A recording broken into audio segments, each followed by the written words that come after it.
every Sunday I would go to my parents' house with fruits. 7 different type of fruits. I didn't even know it was 7. If anything happens to your child when you are disowning them because they are gay, they are lesbian, if anything happens to your child, I could be in a car and be on my phone. The 1 minute I decide to look up and just pay attention to my environment, that 1 minute I'll see my mother's car passing, driving past me. God, when you go and meet God, God will ask you, where is the child I gave to you? Where is the child I put in your womb? God, this is my sacrifice of humility. And I'm in Nigeria, a first daughter, an Ada of an Igbo family, 7 children, forgiving myself, forgiving my family, forgiving my father. It's my sacrifice of humility, God. This is your friend Amara. This is your friend Amara.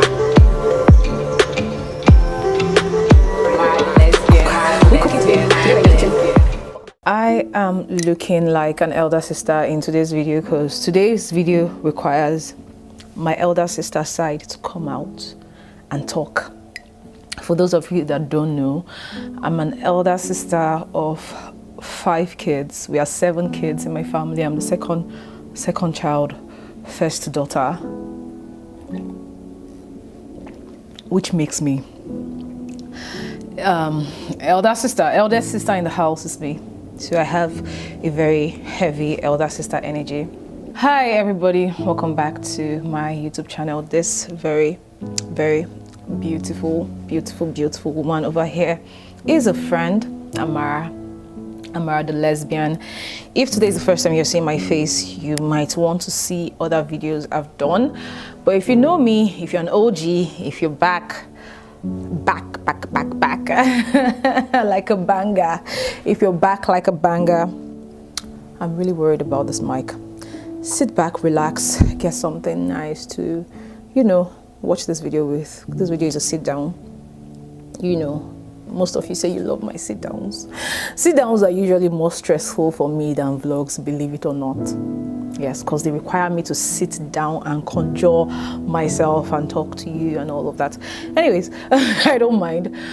So this video is a sit down. This video I was supposed to do it last year. I scripted it last year. I wrote it down in my video book last year. I was supposed to shoot it in the house before I left, but I didn't. So yeah, I wanted to sit and make the videos that's were heavy for my last year self before I forget the intensity at which they were heavy. I mean, I can try and write down and script these videos, but if I step very far from my last year self, the way I would explain and articulate myself will be different in the next 6 months, in the next 8 months. I'll forget the point I want to make, actually. That's the truth. So my first point of contact, or my first point of action moving forward this year is try as much as possible to make all the videos from last year, all the video ideas from last year. I mean, also mix them with this year's videos and all of that. So yes, today's video is going to be a sit down about family, a queer family,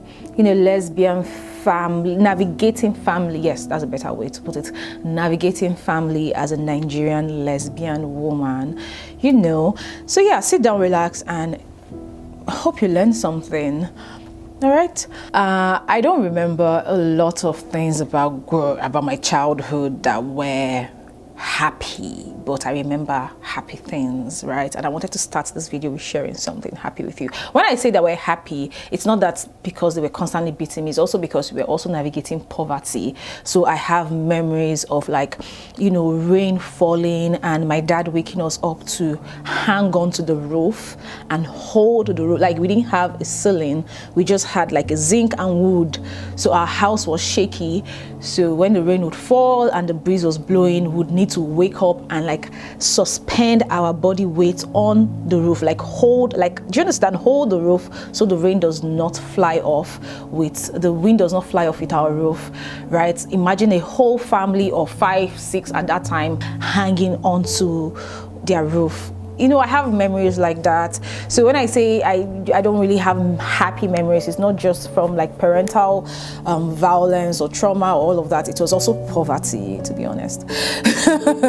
But I remember one happy memory with my family, which is roasting bread, right? My mom had a restaurant and she would cook, and every morning would wake up early to assist my mom.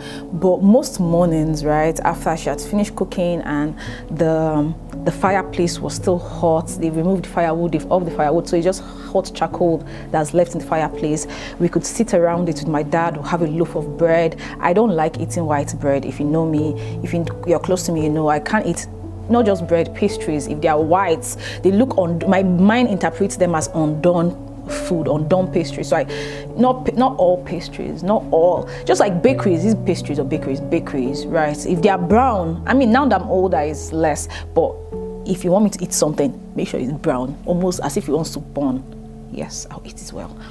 So growing up, I just had that happy memory of my family coming, my dad, my siblings and I. My mom will always be somewhere because she's always busy now. But my dad and my siblings and I would just be around the fireplace, and we'll be cutting the bread and putting it on top hot charcoal to roast it and have it like brown on both sides before I could eat it.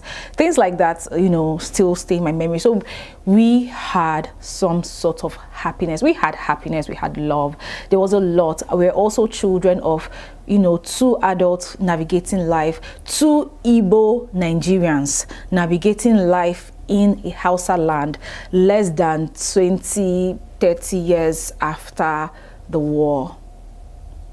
See, there are several layers to the amount of things my parents were navigating. It took me growing up, it took me reading Homecoming by Ya Ghazi. It took a lot of things for me to understand where my parents were standing when it comes to like the politics of humanity, when it comes to like society, when it comes to, it took me a lot to understand, okay, these people were navigating so much. It wasn't necessarily this man was a wicked person and he used to beat you.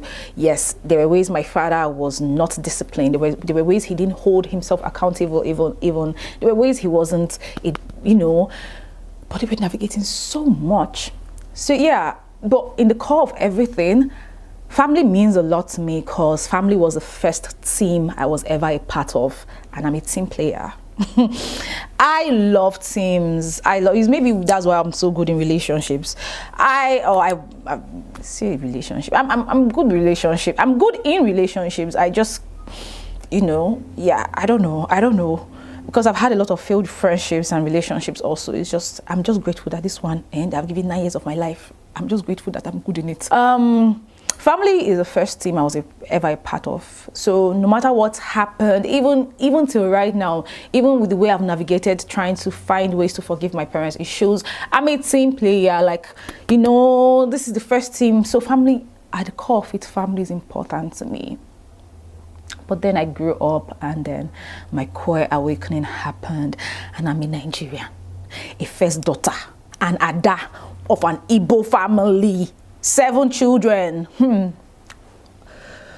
I thought my own had ended when I first realized what was happening. Yeah. When I first came out, I was very reckless, wild. I was, I didn't care who said anything to me. When I first came out on social media because I was blogging, I was talking about it. So I didn't even know that was coming out. I thought that was just me having a bubble. I didn't know that was coming out, to be honest, right? So when it occurred to me that this is coming out, you're out, people, they see you, Then, when I finally came out to my parents, Baba, it was a lot. It was layers and layers of fights, disappointment, embarrassment. Just most of you who have been here while you follow the story, there are videos of me on this channel that I probably will never watch because of how much I was crying and broken and I don't even have the balls to see myself like that again. And it was tears that were, triggered by encountering my family or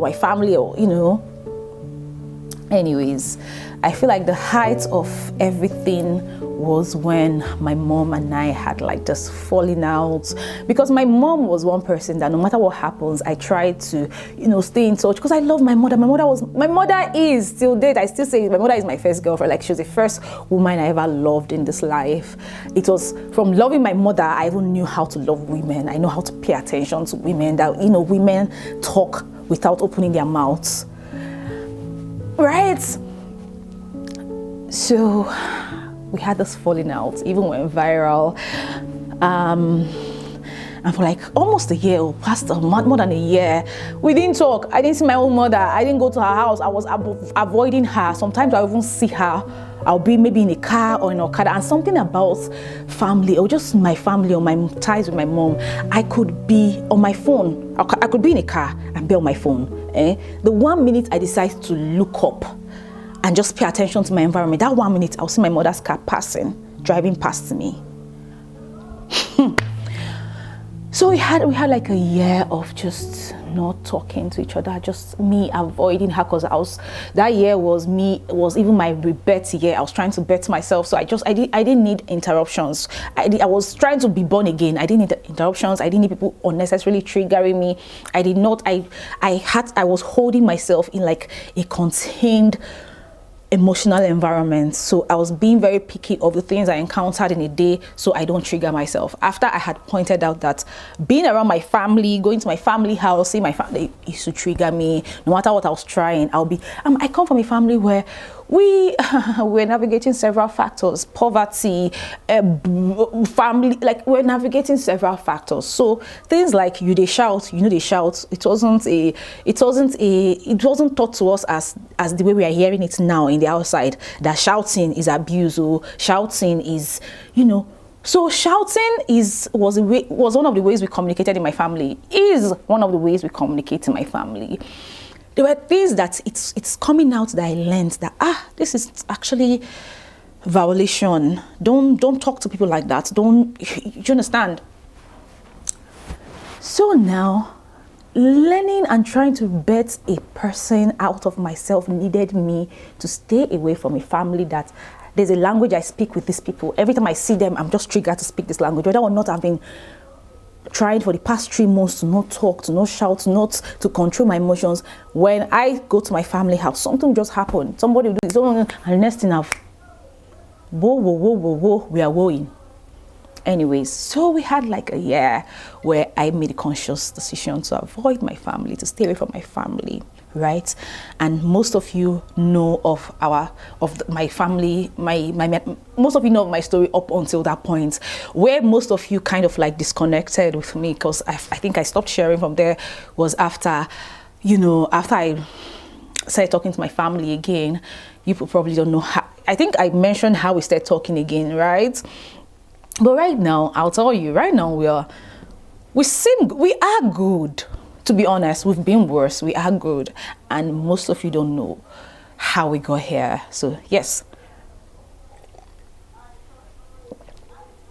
So after the 1 year of staying apart, after we reconnected again, there's a video where I actually talked about how we reconnected again, how my sister had called me, and she was just like, yeah, something happened to mommy, call her. And that is how I started talking to my mom again after like a year, after my coming out to them.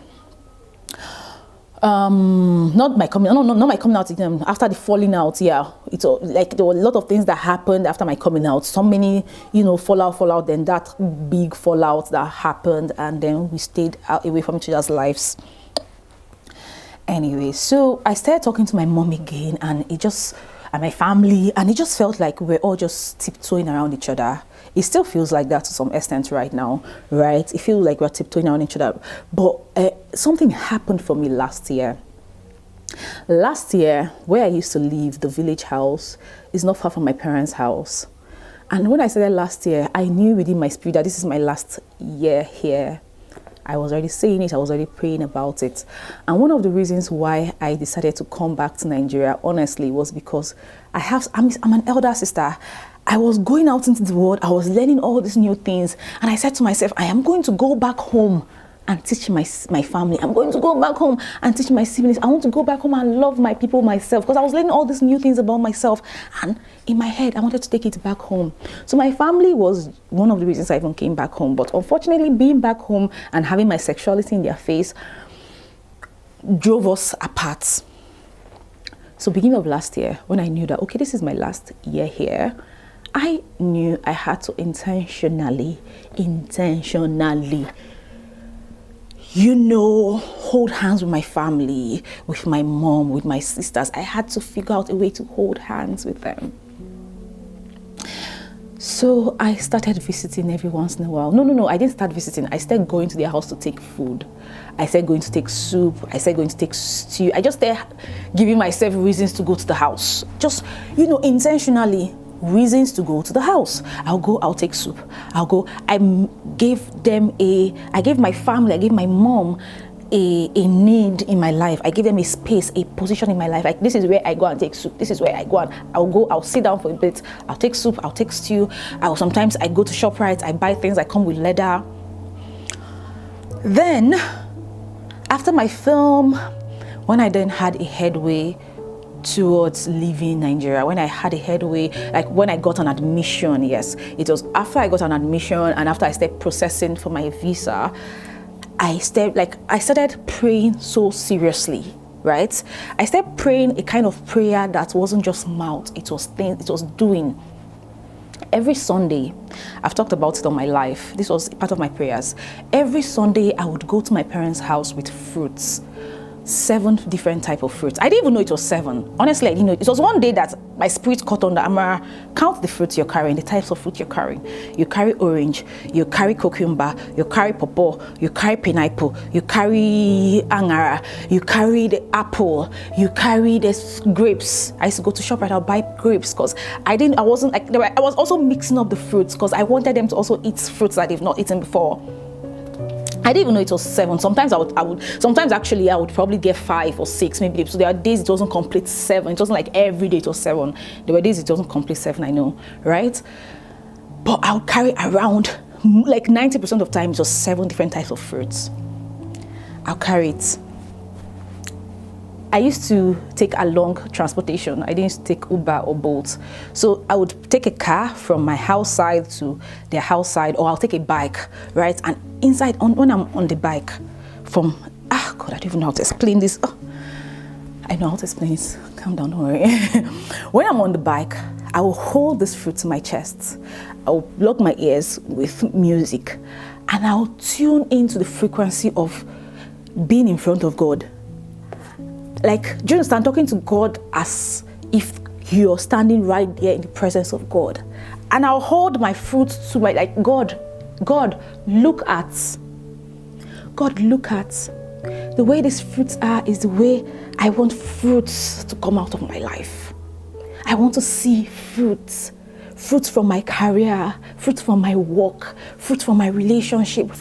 Like, I was praying fruits in every place I had been sowing. In every place I've been planting, in every place I've been working, fruits. I was praying fruits. And as I was praying this prayer, I was saying, God, I want you to know that I listen. I want you to know that I'm home. I want you to, like, you of all people know, like, how much pain, like family confusion, how much confusion and pain, how much things I've had to swallow, how much things I've had to, heal and unbag. God, this is my sacrifice of humility. This is my sacrifice. This forgiveness is my sacrifice of humility. Forgiving myself, forgiving my family, forgiving my father. It's my sacrifice of humility, God. Like, I was praying these prayers. I was praying this every Sunday for months.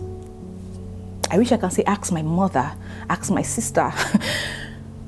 Every Sunday. I'm sure if they watch this video, they will be so confused. They will be so surprised too, because, oh, that is what you were doing. Because at some point, my mom asked me, Amara, you're spoiling us. Every Sunday, you're coming here with fruits. I said to her, when she said that, I said, that's because I'm leaving the country by the end of the year. So, I want to touch base with you. I want us to be fine before I leave. As at that time, I was still looking for visa dates.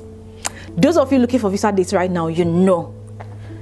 As at that time, I was still waiting for visa. Like, I had not gotten visa, but I was already telling my mother that I'm leaving the country by the end of the year. Because you know what? I knew, I was working with God. I was working with God every Sunday. So if you ask me now, Amara, how are you healing your family? How are you being a queer woman, navigating family? I tell you, I walk with God. It's not about who do me, who no do me, who is right, who is wrong. It's about God for me now. And God is love. And God is love. God does not want to see a mother separated from the child. God does not want to see children sent out into the streets for who they love or what they are wearing or who they say they are. God is love. God is love. God is love. God is love. God is love. So when it comes to family, navigating family, queerness in Nigeria, church, religion, all I have to say is God is love. It's not about what you think is right, what you think is wrong. It's about God is love. And for love does not support children being disowned and sent out into the streets to die. Love does not support children being sent out from a protected space into the streets, being asked to go and meet strangers and create chosen family with strangers. Don't get me wrong, I have chosen family and I've worked, I'm still working and growing chosen family today. But you know the idea of saying we should go out into the streets and look for strangers? Who do you think would be more graceful to you? People who have known you all your life, or strangers? Who do you think will give you more grace? Who do you think will give you more grace? So yes, let's make chosen families. Yes, let's have chosen families. But I'm not going to be a person who will say, you know what, families, I'll always be that person who's going to remind and speak out in churches, in people talking about churches and religions, that you see, and God is love, and God does not support families doing like this happening with families. Mothers being separated from their children, mothers praying against their children, mothers not being able to protect their children, mothers not choosing their children, churches asking mothers to choose between their children and being in a church. God does not support that. God does not support that. God does not support that. So yes, as a you people are hearing me, like, also, another thing that someone had commented I should talk about is my relationship with God. You people hear me talk about God a lot. I was brought up in the church, yes. I'm not a Christian. I don't identify as a Christian. However, it is only nothing that will say that God does not exist. It's only nothing. That I know for well, I don't have to be a Christian to know that. It is only nothing that will say God does not exist. And do you know the funny thing about being that nothing self? You can be nothing, and God will come in that nothing and say, let there be light. And there will be light. That is God. That is God. That is the power. That is God. That is God. So think about it. Think about when you are saying all those things about Christianity does not support homosexuality. Christianity, Just think about who God is very well before you do all this. God is love. God is what makes the plants grow. God is what makes the rain fall. God is what makes it like God. God is love. Do you think God will support mothers being separated from their children because of who the children chooses to love? Do you think so? Do you think God will say, Do you think God is afraid of you creating, like God has created, and God is afraid of your own creation? What do you go and do in the gym? When you go to the gym to work on your body, is it not being a part of creation? So do you think God is afraid of people saying, yes, I have a woman body, but I feel like a man. I want to be a man. I am a man. Do you think God is afraid of that? That you say, oh, because of that, because you are going against what God has created. God is big enough for creation to be collaboration. God is big enough to say, yes, collaborate with me. Because it does not take from God being God. It does not take, do you understand? You collaborating with God does not reduce the power that is God. It does not reduce the divinity that is God. So you people saying, trans people are sin. They are sin because they are trying to go against what God has created. God is not afraid of collaboration. God is not afraid. So my dear, if God has created, oh, my light died. If God has created you and you can create some more, God has given you an invitation to come in and come. No, you get temple. Create some more, my dear. Don't be afraid. God does not hate you. God does not hate you. Yeah. So if you're listening to me right now and you're a family member or you're just someone watching and associated with any member of the LGBTQ plus community at any capacity or level, whether you're a family member, a friend, a sister, a brother, and you're thinking to yourself that it is your responsibility or your duty to enforce God's will in the lives and the experiences of those people by rejecting them, by passing judgments, you're not doing God's work.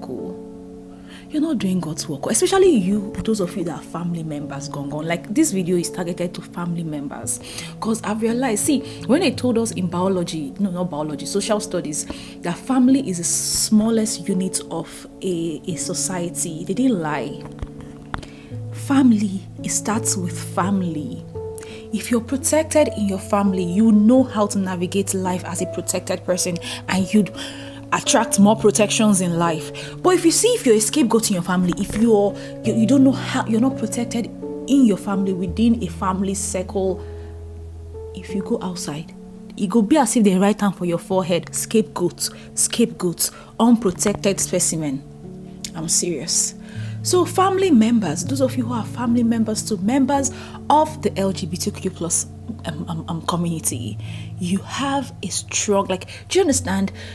I told my mother one time that if I were in your position, and my child is queer, my child is a lesbian, I will go back to God. Even if them say it's a sin, I'll tell God, if one person in this life should live like this and get away with it, let it be my child. I will go back to, do you understand? For my family, I will fight. Do you understand? I will talk to God. So that's the position you should be occupying. You shouldn't be the person who tells your family members to go out into the streets. You shouldn't be the mother who disowns her child. If anything happens to that child, let me put it to you straight. If anything happens to your child when you are disowning them because they are gay, they are lesbian, if anything happens to your child, when you get, I doubt that you get to heaven, but peradventure, you get to see God. When you go and meet God, God will ask you, where is the child I gave to you? Where is the child I put in your womb? Where is the child I blessed you with? Where is your child? You want to tell God that, my child is a lesbian. My child, community said, people said, what will people say? What do people not say? Where is your child? That's the question. That is the question. Anyways, let's round up. The lights or my gadgets are now blinking. I don't know. Every time I want to shoot a video, I think they are charged. When I start shooting the video, they start blinking. So I have to start putting an alarm or a reminder. Charge your gadgets. No be halfway into a shoot, they will be blinking. Look at now. It's blinking. So yes, this one is blinking, this one is blinking. That means they will soon die any moment. So let me go. But I hope you people hear me. You cannot say it's because of God that you sent your child into the streets. You cannot say it's because of God that you turn your back on your sister, and your sister, your brother, is going through heartbreak upon heartbreak in a society where they cannot even talk about their relationship, and they can't even talk to you. Because you are advocate of God, ambassador of God, they are suicidal. Depression wants to kill them in the same house that you people live in. And you are saying, because of God, they should not talk about their existence or their life around you. God God does not support that though. That is not love. Oh. That is not love. Your trans sibling came back home, somebody slapped them, and you're saying to yourself, "It's good. Is it not you that said you want to be a man when you're a woman? Is it not you that said?" A stranger slapped your sibling, and you're justifying it. If people can beat your sibling like that and you do nothing, like in your presence and you do nothing, do you know what they will do to them in your absence?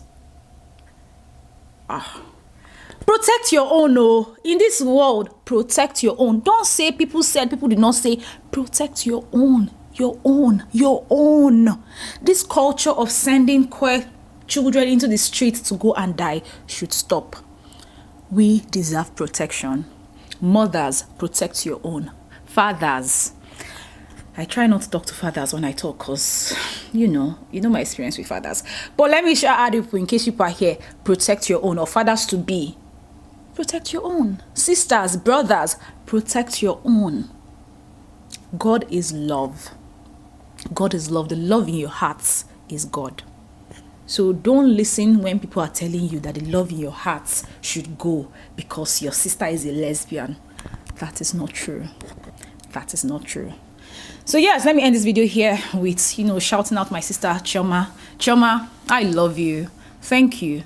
You are one person who all through, you did not shake, even in your confusion, even when there was tears in your eyes, you were confused. You didn't shake. Your love for me still, thank you. My tummy is rumbling. There's a rumbling in my tummy singing. It means that I am hungry. And it's time to end this video. So thank you for being here. Thank you. This thing has died again though. I've owned it again. So yes, people should come and go. Thank you, Chioma. Thank you to my family. Thank you to myself. Thank you, Amara, for your patience and your love and your grace, and for your journey with God. For working, most importantly, thank you, God. Thank you, love. Thank you, love. Thank you, love. Because I won't be this person. I won't be feeling the feelings I feel today if not for love, if not for God. So thank you, love. Thank you, God. So yeah, if you're wondering how Amara is doing it with family as a lesbian Nigerian Igbo daughter, just know that Ejim Chukunaka, Chukujimaka, God is holding my hand. I'm holding God's hand. This work, I'm working with God. I'm not doing it alone. So yes, connect to your chi, connect to God. It's easier with God. I swear. I won't say I swear to God, but truly I swear. Life is easier with God. It doesn't mean that you don't face your challenges, or you face your challenges, but you do not face them alone. So yes, walk with God. All right, I'll see you in my next video. No end word for this video. Comment what your own end word is. Tell me something in the comment section down below. Tell me something. All right, I love you all. I'm rooting for you all. My baby, my sweet baby. You'll soon be back from work, and I'm very happy. Every time your work time is getting to an end, I start getting happy. Like when I'm seeing 5 o'clock, I start happying. So yes, I'm happy.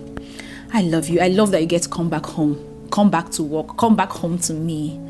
I love that. It's one of the things I prayed for, that you come back home to me after a stressful work day. I hated that you were coming back and you're meeting an empty house. It was one of the hardest thing about being on phone and doing relationship on phone with you. Like, you just coming back home from work, and I know how. So yes, amen. I prayed for this, and amen, and God answered. So yes, I'm happy. Come back home to me. I love you, baby. Mwah. Mwah. Mwah. Everybody, bye. My baby. Mwah. Everybody, bye.